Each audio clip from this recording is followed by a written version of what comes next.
afternoon. We are back with another interview, but this time this one is totally different. We have one of I would say my student, but he's not my student. He is actually a student of life, and I love his philosophy on life and what he actually has experienced over his life and his definition of success overall. So we have none other than Eric. I love it. I love it. So Eric, give a background of an overview of like where you from and dive right into your definition of success. Awesome. So yeah, my name's Eric Westfall. I'm 34. I'm a student at Western Governors. I'm completing my bachelor's in computer science, and I'm strongly considering going on to grad school. I already have work in my industry, even though I haven't graduated yet. I work as a data analyst out here in California.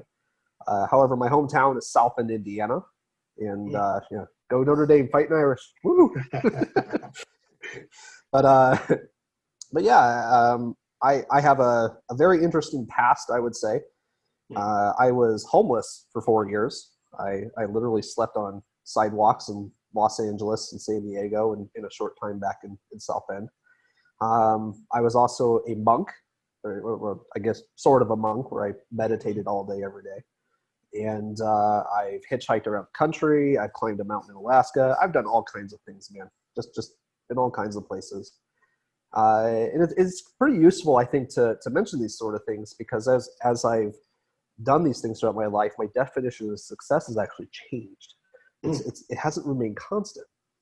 So back in the day, the reason I was homeless for so long is because I had a very singular purpose.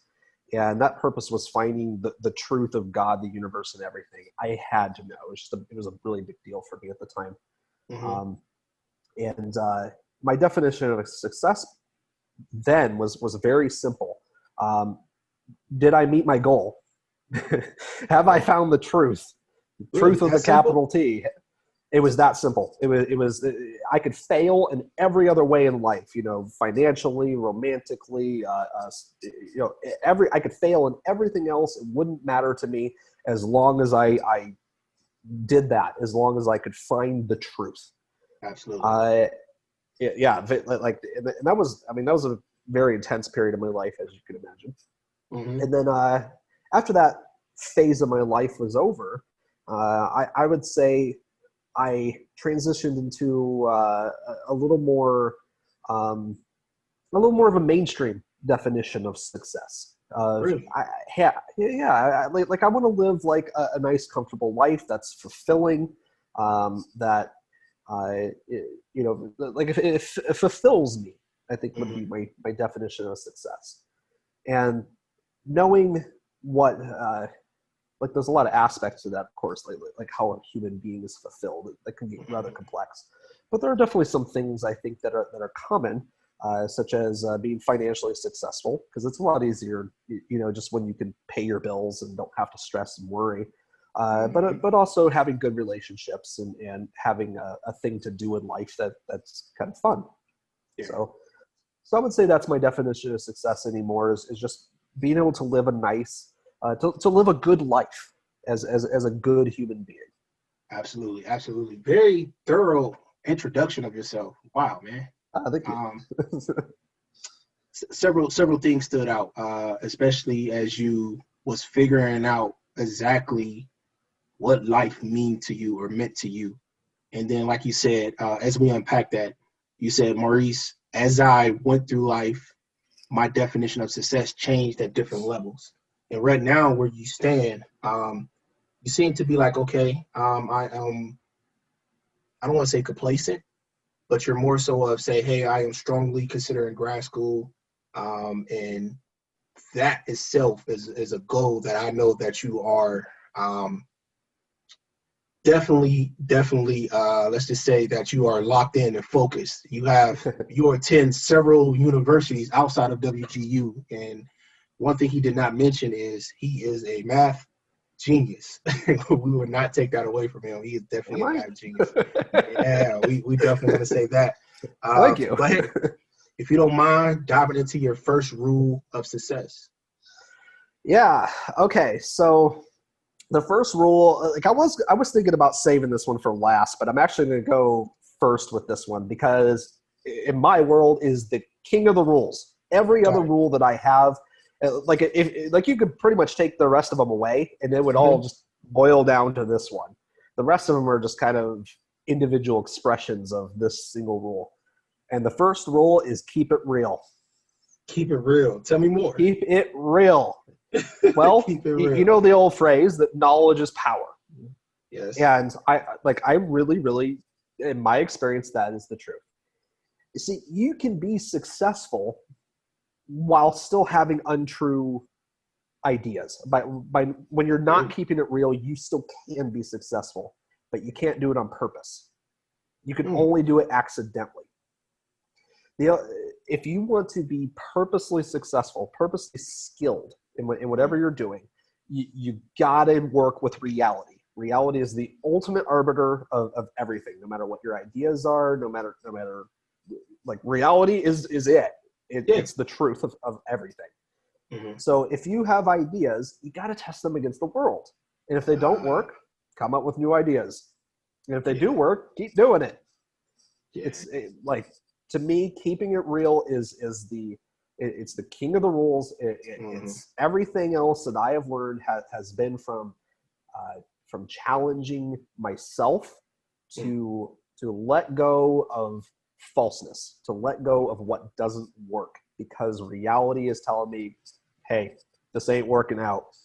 Right. So that's where it starts is keep it real. Keeping it real.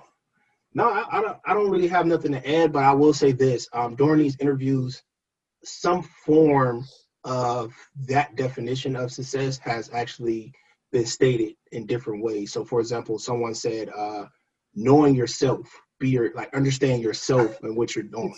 So I almost put that one on my list actually, and I think I'm going to get to it in a different way in one of my other rules. But yeah, knowing yourself, yes, big deal. Absolutely. So keeping it real with yourself. So let me ask you this quick question. If like myself, let's use myself for example. I set stretch goals. Of course, I set some SMART goals that I know are tangible that I can actually reach. But the stretch goals myself, I know that I purposely put a way out in the atmosphere. Like, okay, now this is definitely a stretch goal. Do you think that is healthy for individuals to set stretch goals outside of their SMART goals? Because it sounds like you're saying, hey, Maurice, you got to know yourself. Like, for example, I'll give an example. I have a good buddy who plays, let's say he plays semi-pro football. He plays semi-pro football. He's under the impression that one day maybe a scout will actually see him. We are up in age now. We're 36, so the chances are you being scouted and being on a NFL team is slim to none. Is that like a example of keeping it real with yourself, or do we tell him the truth, saying, hey man, there's only a certain amount of jobs in the NFL, and where you're at in life is going to be extremely challenging, because we don't want to project our feelings with no one, but at the same time we do want to let them know, like, look, that NFL goal, that dream that boat has sailed. What are your thoughts? I think it's a balance. I think it's both. One of the other rules I thought about yesterday, actually, and I forgot to put it on my list here, but a possibility for addition here would be to say take risks. And it's going to be a balance. It's true that being 36 years old and trying to get into the NFL, that's going to be difficult.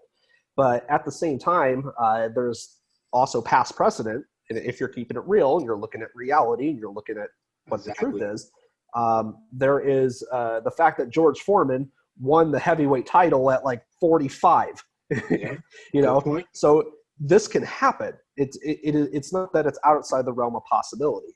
Now, if he was 60 years old and trying to get to the NFL, then I might be a little more concerned, you know, unless he's like some kind of or experimental drugs going on or something there. But absolutely.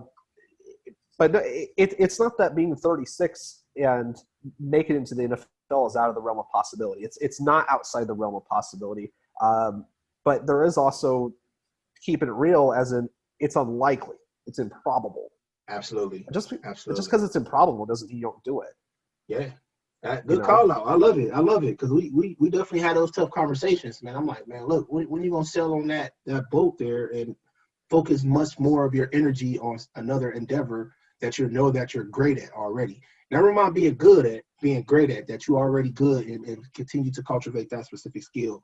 Okay. Let me add one more thing to this too. There's also another part of keeping it real here. Having stretch goals and taking risks is proven to bring success. Yes. So if you're not going to take risks, then you're not going to have the success of taking risks. So like that's part of keeping it real just as much. It's a complex rule. It's a complex rule. It's not there to say don't do the impossible, or don't do things that are difficult to do. It's there to say reality is the ultimate arbiter. If your friend makes it into the NFL, then he has proven that at 36 years old you can make it into the NFL, because reality is the arbiter. Reality is we all must submit to reality, I guess you could say. Absolutely. Yeah, good call out. That's what that rule's about. Yeah. Great call out. Great call out. Good stuff. Good stuff. Number 2. All right, number 2. Number 2, coffee. WGU. I love it. I love it. It's my mug, man. Y'all sent me that. So number 2 is learn to trust the universe. And like people have all kinds of different beliefs on this one, and whether you're religious or not, I don't think it's the point. I think that I'll just go and say I'm not particularly religious, but I do think that there's something that religious people have tapped into that is really a rule for success, and that's to learn to trust the universe. Something I've noticed between when atheists and religious people get into conversations is they have a big difference in the way they use the word faith. The way the atheists use it when they're making their points is they want to use the word faith as credulous belief, as like, blind faith. And they want to criticize religion based on that. But I think when religious people use the term, they often mean something closer to trust. As in trust that God is going to make way, he's going to do the right thing, he's going to plan things better than you ever could. So I think there's often like a difference in the way these two groups use the term, and that's a lot of times why they don't get along. But I think this idea of learning to trust God, the universe, or reality, whatever your beliefs will allow you to go with, it is a huge key to success as far as your own mental health. Yeah. And it goes along with the first rule. Reality is the ultimate arbiter. Whatever happens, happens. And I think if you can learn to say, I've done my best, and now it's out of my hands, the results are just up to God, the universe, reality, whatever you believe in. It is key to your mental health to be able to let go like that, and just be able to surrender to trusting that things will work out. That's a good call out. That's a great call out there. Learn to trust the universe. I'll just say this through my personal experience, Eric. What do people call it these days? Karma. I know that what I'm doing or what I'm putting back, no matter if it's good energy, good vibes, your karma back into the universe, I know that I do good. So not only that, when it comes back, as you would say, is reciprocated, no matter if it's in the faith or if it's trust from God or from the universe, I know for sure that I always put good energy, good vibes into my interactions with people when it comes to communication. Not only that, like you said, your mindset. Some people, when it comes to their values, their norms, and their beliefs, if you're having a conversation, you can pick up on it. If you're having a conversation that goes against what they have done or what they have seen, it goes against their reality or what they have had exposure to, it goes back to what you said, trust in the universe. Like if it's something that I don't understand, I usually won't comment. On it, but great point. Trust the universe, Eric. Trust it. I think this goes back to your monk days. Huh? My what? Your monk days. Yeah, big time. Like I would say, and in fact, this is another thing on my list here, and that's that the way I phrased it is get enough sleep, which is really to say self-care comes first. This is actually rule number 3, Self-care. but yeah, self-care. My monk days, though, I meditated a lot, and meditation for me is an enormous part of my self-care. And again, you don't need to believe in any specific thing to do meditation. There's plenty of meditation programs and techniques out there that are completely secular. They have nothing to do with religion. The people who don't know what meditation is, go ahead and give them a brief definition of meditation. Oh man, a brief definition. That's why I said brief. That's why I said brief definition. I would say the essence of meditation is practicing letting go. And there's all kinds of techniques out there for this. The one that I particularly do is focusing on the breath. And it's just only focusing on the breath coming in and coming out of the nose. And now I'm not a meditation teacher, and people have to do their own research on this, or I'd be happy to ask questions about my experiences and whatnot too. So yeah. Not that. I'm just saying this is a very, very deep subject. Meditation to me is the practice of learning how to let go. It's like practice. You know, if you want to get good at boxing, you practice throwing a punch. If you want to get good at baseball, you practice hitting the ball. Well, if you want to get good at trusting the universe, you practice letting go. Absolutely. And that's what meditation is. Okay. But yeah, number 3, like rule number 3 is get enough sleep, or self-care comes first. Self-care. Yeah. Let me ask you this. Let me ask you this before you dive into number 4, Eric. Why is it important for your self-care to even be able to let go as it relates to your mindset and your brain and having those, I don't want to say conversations with yourself, but playing back certain scenarios, playing back certain events that happen in your life? Why is it important for your mind and just for yourself to be able to let go as it relates to your self-care? Oh man, all kinds of ways. First of all, in itself, it's valuable because mental health and the ability to just feel good about life is itself, I think, part of success. But like, what's the point of having money? What's the point of having friends and all that if you're not fulfilled, if you don't feel good about life? Absolutely. So just being able to feel good about life to me is like, you're not really all this. You can have all the money in the world, but you're not really that successful at life if you're not having a good time. Absolutely. So it has an intrinsic reward, you know, but also there's extrinsic things too that it helps you think more clearly so that you can make better decisions. People like you more. I mean, trust me, people like you when you chill out and you're not so cranky and misanthropic and all this other stuff, you know? Yeah. So it makes you better to be around. It helps you think more clearly.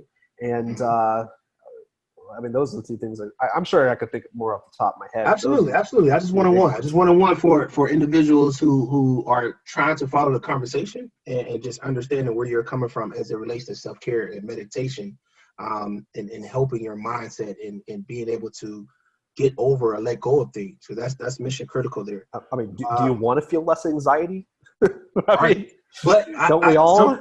Some people don't know that though. Some people don't know that they're holding on to different things. And that's why when you said self-care and what it means to let go, when you gave the example of letting go, some people don't understand that and don't understand that they're really holding on to things that's not, you know, in their best interest or actually going to help them be able to ascend to that next level because they're still stuck in their past, if that makes sense. So yeah, that definitely makes sense. I was definitely one of those people for a long time, and until I realized the importance of letting go, and it's, you know, there's just a lot about the world that's just not in my control, and by making it my business, I'm actually just adding suffering to my life for nothing I can do anything about. Yeah, good call out, Eric. Of course, self-care is also just taking care of yourself as far as food and exercise and sleep and all that too. Yeah. So, I mean, helps you feel good about life. Absolutely. Health is wealth. Health is wealth there. Number 4. Number 4. Oh, this is a good one. This is a good one. It goes with knowing yourself. Do what's enough. And I'm gonna have to explain this one because I don't think it's immediately obvious. There was a point that I was really considering going the route of philosophy. Like, philosophy really is my first choice. I'm really good at it. It's something I really like to do. But unfortunately, Maurice, it does not pay well. I feel fortunate that I did my research and found out that if I get a PhD in philosophy and try to get because the only job you're going to get with a PhD in philosophy is in academia. There's over 200 applicants to every open philosophy position on average from what I've researched. What? That's really competitive. That's Absolutely. super competitive. So I kind of came to the conclusion that that's a really difficult path, and I'd be making things very difficult on myself. Mm-hmm. Well, so instead, what I did is I put philosophy into practice, and I came up with a new way of approaching life. Mm-hmm. See, I think I was raised by a family that's very practical, very practically oriented, has a very practical mindset. And so to them, it's no, you do whatever makes the most money. And I don't think that's quite right, because you don't want to do something that you hate or something that you're terrible at just because it makes a lot of money. But also, I'm a millennial, and so I was raised with this whole do whatever you love and the money will come. Well, no, that's not quite right either, because there's a lot of things like, say, philosophy that I certainly love to do, but honestly, it belongs in my life more as a hobby because it doesn't make money. It can, it's just very, very difficult. Mm-hmm. So I think there's a balance to be had, and I think it's a balance between 3 things. It's do what you're good enough at, do what you like enough, and do what makes enough money. It doesn't have to be number 1 in any of these categories. It just has to be enough. And so that's why I chose computer science. I'm good enough at it. Like I don't think I'm ever going to be, the best in the world. I'm never going to be Bill Gates and make tens of billions of dollars or anything like that. I don't think that's in my future. Right. It's also not my first choice. I like philosophy more, but I do like it enough. It's interesting. Mm-hmm. And then lastly, I'm what's the other one? Oh, money. Actually, it is one of the top choices for money. Computer science is very lucrative. So Absolutely. it passes the test. It hits all 3 of those. But do what's enough also has a dual meaning. It also means don't make the perfect the enemy of the good.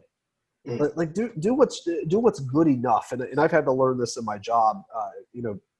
Being a programmer and setting up databases and whatnot. There can't be bugs. I can't have bad data, but I don't need to add every cool flashy feature into what I make, because then the projects would never end. So learning to just do what's enough and not what's necessarily your top number 1 choice, I think it just makes life a lot easier. Good stuff. So quick question, Eric. Something that came to mind there. Like you said, your family was very practical. They said, hey, we need you to go to school, and not only go to school, we need to make sure that you are in the field where you're going to make the most money. At what point in your life did you actually have to unlearn that value and say, you know what, I need to align who I am with my own goals based on the norms and the values of my family? Oh, man, you're good at this, Maurice. This is going to get right into another rule I have, actually. Oh, man. Okay, you mind if we just go into the next rule? Because it'll explain everything. Everything. And this one may be difficult for people. I had to learn this one the hard way. Get past your need to be unique. This is a big one. A lot of people struggle with this one. I certainly did. I never struggled with what you just said there. I never struggled with I need to make my own path. I was the other way around. I struggled with being too much of a rebel, being too unique, being too much my own path. I can see it. Yeah. My family was actually not real, well, it depends on who you asked in my family, but many of my family members were actually against school. They, for instance, my grandfather is very much like, oh no, you should have gone to trade school. You know, like college is not a good idea. People will always need plumbers and electricians, do that. And I really was like, no, that is not the path for me. Nothing against it. You know, we need electricians and plumbers. Absolutely. They're awesome. Yeah. They're great people. It's just not for me. Mhm. I'm definitely more of an intellectual type guy. It's just Yeah. kind of my path in life. Now the struggle I had is I told myself, well, I'm the smart guy, so I'm special. If someone just gives me a chance, I'm gonna do all this great stuff for society because I'm so unique and I'm so special in every way. Well, I had to grow up a little bit on that one, and I had to realize there's been smart people throughout history. There's smart people everywhere in our society. I am not special, you know. Okay. And this one's a balance too. Like, you got to have self-confidence. I'm not saying, like, you know, think of yourself as just common and expendable. That's not what I mean. I just mean, like, again, as a millennial, we were told we were special in every way. Exactly. There's this neat. I've had to learn this in life. Like, this is a big one. This is a big focus of my life right now. That I learned that I need to listen more to my family in this, because they have a much more conservative approach to life, and that there's a set path, and this is what you do to be successful. And for the most part, they're actually right. Like, there is kind of we all know that the kind of traditional path to success is you find something that pays money, which goes back to my do what's enough, you know, the balance of what you like to what pays and whatnot. You find something that there's demand for, there's market demand for. You find you put in a lot of hard work, and you mostly follow the rules, except you might have to take some risks here and there. You know, you take sensible risks. There's a path to success. We all know it. We all know what the rules are. It's just like it's so boring, I guess you could say. No, you're right. So it's like, if you want to be successful, do those things. You know, our society is it's not perfect, but it tries to be meritocratic for the most part. You know, you're if you can put in the hard work and you do something that people value, then you're more than likely going to succeed. Yeah. So I had to really sit down and get past my need for a unique identity. Yeah. And I had to realize that anything I want to do is going to require the path of getting a degree and then getting some experience and just going kind of a traditional path. And it's worked out for me. It's worked out really well for me. Absolutely. Absolutely. Good call out. I could see why that will be, to keep it real, would be the parent to that, you know, getting past that unique, you know, trying to be unique there overall. And just keeping it real with yourself. Like you said, you just got to be real with yourself, got to be honest with reality and knowing exactly what's going on, how to be adaptable to what's actually going on as well. So good call out. Great call out. A good rebuttal. That was a great rebuttal. Number 6. Oh, thank you. Okay, number 6. We're going out of order here, so I'm having to remember which ones I've done so far and which one I haven't. I got to hold up on the screen here. Number 6. People are the point. Oh man, this one's so big. Tell me about that. People are the point. People are the point. And this one, like some of my other rules, has a dual meaning. And I think that's what makes it so important. Yeah. First of all, other people are what make life really worth living. And like, that's not to say like you have to go and start a family, or you have to do this, or you have to do that. There's never any have-tos in my world. I think have-tos are the devil. You think so? Like a want versus a must? Let's talk about that.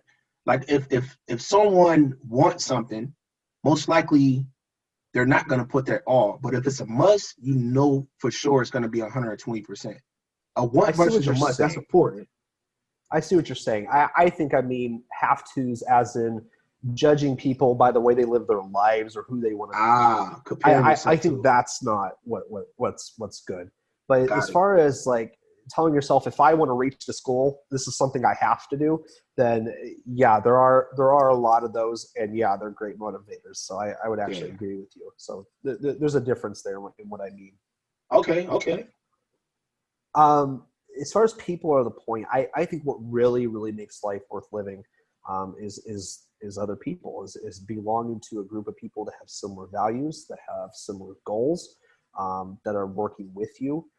Like human beings are literally the most social creatures on earth. You might think it's like ants or bees or something, but I mean, come on, they don't have language like we do. I mean, they have a little bit of it, but not like we do. Yeah. No one socializes quite like human beings. Mm-hmm. And I'll admit, like this is a point that I struggle on is learning to is finding people that I really belong with.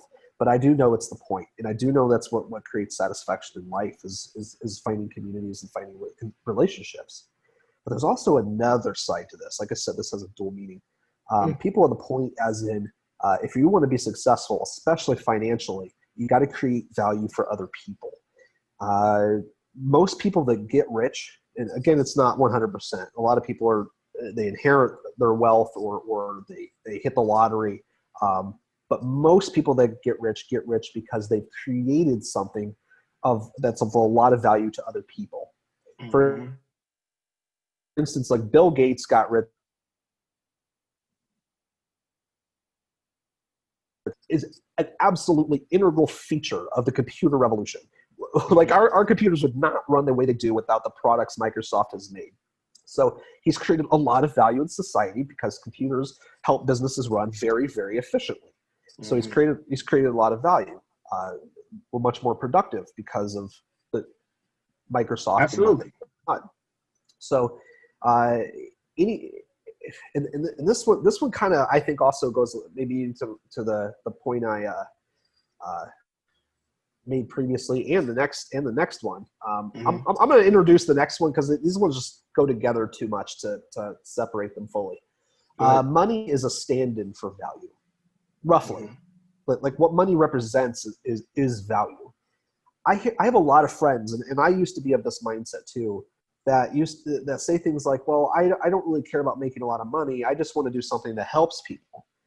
And like I used to really, really like I understand where they're coming from. I used to have the same kind of mindset, but then I kind of realized that like what money is for the most part is. Like the professions that pay more because they're of more help to people. Mm-hmm. And now, I still want to offer something to people that still have the mindset that they don't care much about money. They just want to help people though.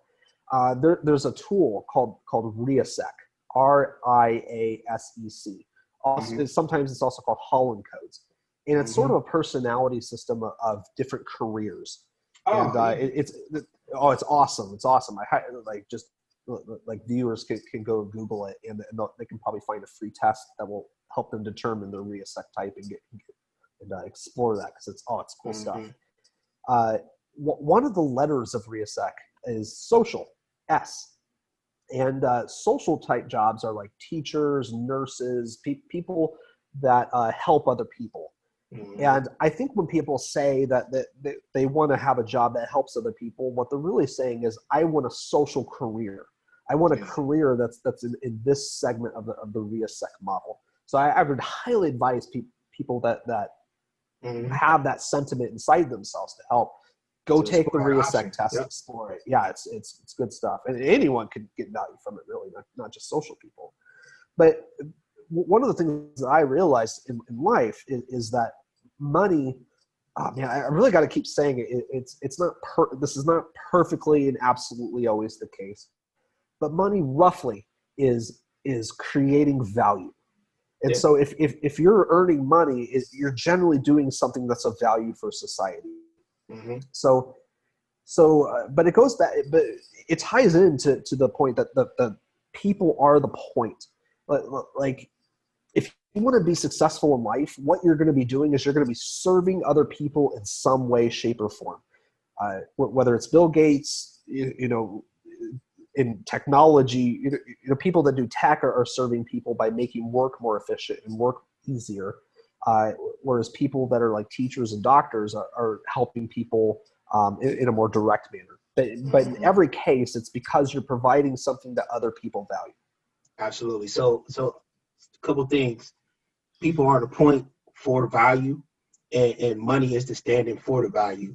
And those 2 points to me, what first came to mind, Eric, I thought about Jeff Bezos. And people say, you know what, he didn't pay taxes last year, but you got to understand the amount of jobs that he created, you know. So of course he's not going to get tax heavy because he's bringing, not only is he bringing more jobs, he's bringing value to individuals' lives at different, it don't matter if it's a factory job, no matter if it's a driving job or whatever it may be. But Jeff himself, he is providing value from a business standpoint where he's actually creating more jobs for our economy within the United States. So individuals feel some type of way when it comes to him not paying taxes because he is making so much money. But me personally, when it comes to people are the point, I think that's where he may have a disconnect and when it comes to the pay, if that makes sense a little bit. So as you actually did those two, I was like, okay, I could definitely understand and see where that's coming from. I'm not sure if Amazon, too.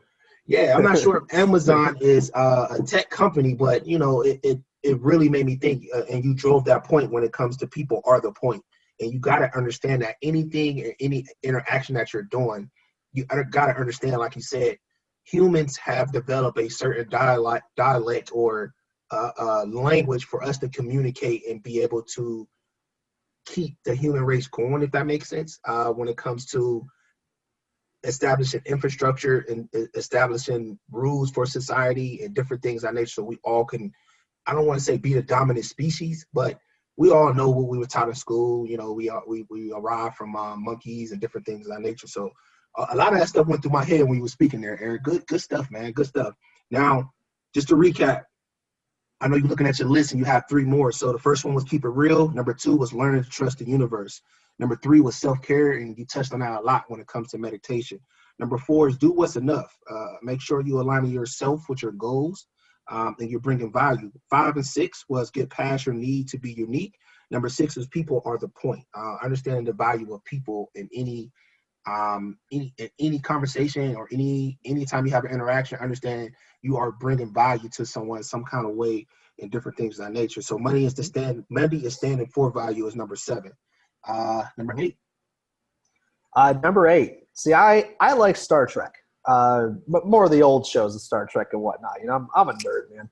But there is an episode of Star Trek: The Next Generation. It's in the first season, and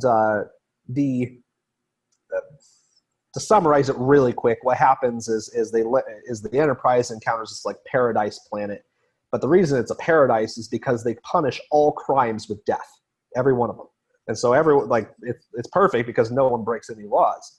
Well, what happens is the crew doesn't know this, and young Wesley Crusher tramples on a flower bed on accident while playing a game, and he gets caught by the police, and they're ready to execute him because all crimes are cause for execution. Yeah, right. And of course, Captain Picard says, we're not having this. That's not okay. Well, problem is these people are also watched over by an entity that's far more powerful than the Enterprise.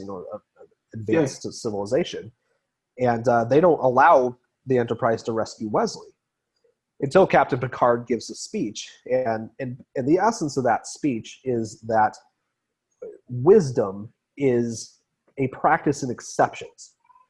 And while the Enterprise and the Federation's their primary rule is non-interference, they call it the Prime Directive. That is their first rule. There are exceptions to even our highest law. Even though the non-interference is our highest law, there are exceptions to that rule, and this is certainly one of those times. And this is the impassioned plea he makes is that wisdom is the practice of exceptions. And I really agree with this. None of the rules here, except for maybe keep it real, because there's no exceptions to reality. Reality is just reality. The rest of them, it's wisdom is a practice in exceptions. For example, like one of the I think to say the political philosophy of libertarianism has a lot of good points. And I'm not saying I'm a libertarian. They make some good points too. Right. Go ahead. But the libertarian philosopher Ayn Rand, who like a lot of people have talked about Ayn Rand. I saw her doing an interview once, and she basically said that all government interference is pretty much evil. And the interviewer said, well, what about antitrust laws? What about these laws that prevent companies from having monopolies or conspiring to raise their prices? What about that? And she said, oh no, that's evil too. And I just kind of went, I don't know about that, because experience has kind of taught us that antitrust laws are a good thing. We faced some big problems back in the early 20th century, late 19th century, when it came to exploitation of labor and market manipulation and these kinds of things. And one of the ways we solved this problem is we created antitrust laws, and it's kind of worked out since then. So experience has taught us that having free markets and whatnot may be a good idea. And I'm not here to debate it. But that is Ayn Rand's philosophy, is that free markets are a good idea. But certainly this is an exception. And I think that being able to recognize the exceptions in our own philosophies, and to be able to question ourselves and say, I don't really have all the rules to life that are going to work in 100% of circumstances. Being able to recognize the exceptions and modify ourselves accordingly is a big deal, man. It's a big deal. Absolutely. So I would say it's number 8. Yeah. Wisdom. I love that. Number 8, at its essence, is wisdom and the practice of exception there. So the practice of exceptions. Good stuff there. Okay. Number 9. Number 9 is be willing to question yourself, but still have confidence. Got it. I read it in a book once that there's something like I don't remember all the details here, but there's like 20 essential skills that are common throughout humanity, and it doesn't matter your society, it doesn't matter how much technology advances, that these 20 things are going to always be valued by other humans. And one of those was leadership. And one of the key components to leadership that the authors pointed out was this ability to keep it real, to be able to say, hey, times are bad. Like we're struggling here. We have some big things going on, and our company's not doing well, our nation's not doing well, whatever you're a leader of. Things are hard right now, and I know they're hard, but we can pull through. It's this ability that the authors called it, I think, the ability to hold paradox, to be able to say that things are hard, but we're still going to pull through. That things are bad, but ultimately it's for the best, because we're going to learn lessons, we're going to solve problems, and we're going to have we're going to maybe even become legends, because there's no hero without a dragon. Right. So it like you know what? Maybe that we'll make that number 10. Forget anything else. There's no hero without a dragon. We'll come to that though. That's actually a really good one. I'm going to say something about that. It's good. But this ability to question yourself and to humble yourself and say, I don't have all the answers, but I can get the answers. I don't know everything, but I can find out. I don't know how to do that, but I can learn. Like the ability to do that. Oh man, it is so charismatic. I found too. Like people often tell me, "Oh, you really know how to interview." Like I've gotten that a lot of times in my life. And I think this is a big reason why. It's because I have the ability to say, no, I don't know everything. There's a lot of things I'm not good at, but I can learn. No doubt. I can find out. I have confidence. There's nothing within the realm of human possibility that I can't learn how to do, except for maybe be 6'3". I'll never be 6'3", but to the detriment of my online dating life. So overall, number 9, be willing to question yourself, yet have that confidence you need in order to be successful. Right. Be able to question yourself, but still have confidence that you can learn. That you can screw up, but you can also like screwing up is an opportunity to learn, and it's inevitable if you're going to learn how to do something. The opportunity to begin more intelligently. Yep. Don't be afraid to fail, but also don't be afraid to learn. Absolutely. Don't lose confidence, you know? So tell me about that 10. When it comes Number to 10. being a hero and a dragon, tell me about that. Yeah, okay. So this one, I don't know why this is linked in my mind, but it's definitely linked to learn to trust the universe. To me, all of life is just a series of games. Life is like an amusement park of games. You have the relationship game and the career game, and the if you were a medieval peasant, you might have the the army game and the tilling the fields game and the dance around the little pole thing. You sound like ribbons. My brother-in-law, Derek. Derek has this point of view very similar to yours, so I'm really interested to see how you unpack this. Go ahead. I didn't mean to cut you off. I got excited. Okay. Go ahead, Eric. To me, life is a series of games. It's like an amusement park, and you can choose which rides you want to get on. I've chosen computer science. That's the ride I'm on. But life is a series of games, and the games aren't really fun without a little bit of conflict. And I think we all know this from the stories that we like stories aren't interesting unless the heroes go through some kind of resistance, some kind of struggle. And I don't necessarily mean human conflict, although it often is human conflict. Some kind of conflict, healthy or not. I get it. Go ahead. Yeah. And it's every story is going to have, every interesting story is going to have some kind of struggle. Or what's that saying people like to do when they're drinking? They like to say something like, well, every good story begins with a bad decision. I think it's a similar sentiment. It's yes, you're going through struggles. We're all going to go through struggles because that's life. But oftentimes it's the struggles that make it meaningful in the first place. And that's to say you can't be a hero without a dragon. There's no knight in shining armor without a fire-breathing dragon to go slay and a princess to save. And I mean, it doesn't always have to be dragons, princesses necessarily, but you get the point. King Cooper, go ahead. Oh, that's pretty much all I got. Oh, okay. Enjoy your struggles would be another way to say that. Absolutely. Enjoy your struggles.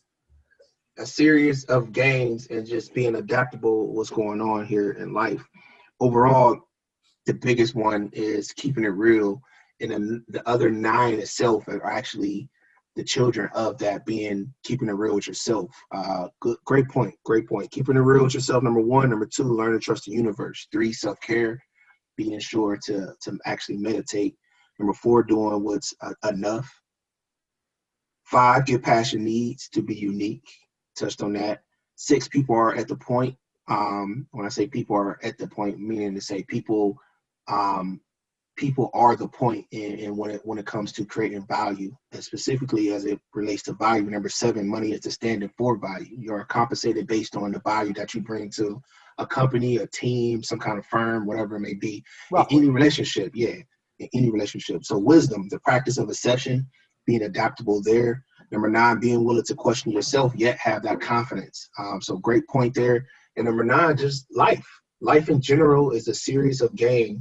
And once you understand the game or understand the system, you will understand yourself and how you will be able to maneuver through this thing called life. Good stuff, Eric.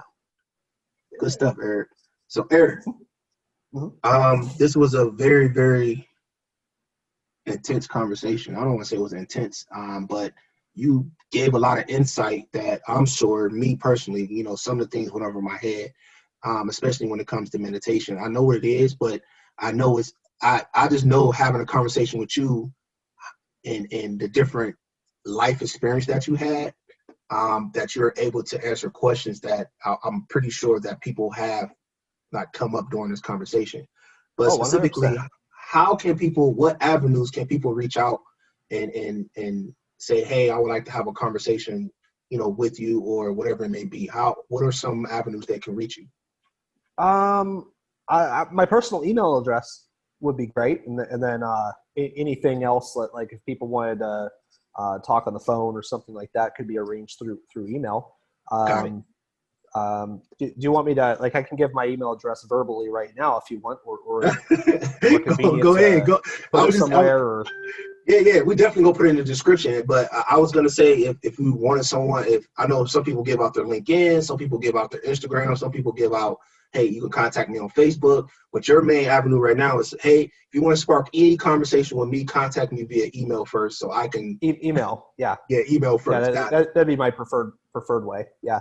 Absolutely. My email address is my personal email address is B as in boy, D as in dog, U as in uniform, D as in dog, U as in uniform, T as in tarantula, and Y as in, well, the second to last letter of the alphabet at gmail.com. At gmail.com. Bduduty at gmail.com. Yeah. It's an old gaming name I had. It doesn't mean anything. Just old gaming name I had. Absolutely. Look, you have so many unique. Oh man, we're gonna have to do a part 2. You know, we're gonna have to do a part 2, especially around financial literacy. Especially around financial literacy. Oh man, that could be number 11. Is stop spending so much. No, you don't need that super nice car. No, you don't need all this vanity stuff. Eric, say it again to the people in the back. They ain't hear you. Say it again. You don't need to spend so much money. You don't need all the fancy clothes and the nice cars and everything. If you save your money. Absolutely. Makes life much easier when you save your money. I save like 50% of my income, to be honest. See, I'm probably an outlier, but and spending so much. I think those practices, people need to hear how achievable they are, and hearing how attainable it is to save 50% of your income. A lot of people don't think it's feasible. So we definitely will get you back here. And when we get you back, we definitely want to touch on that piece around financial literacy. But until next time, we appreciate you, the conversation here. Definitely want to get you back again. And anyone want to get in contact with you, they can reach you at B as in boy, DDUTY at gmail.com. And we'll put that information. It's not double D. It's BDUDETY. Oh, 1D. Okay. Yeah, 1D. Okay. Yeah, BDU duty. At gmail.com. Yeah. Got it. Thanks for having me, Maurice. Hey, no problem. And I appreciate your time here. I'm going to touch base with you a little later on here. Stay safe, stay healthy, and I look forward to speaking with you soon. All right. All right now.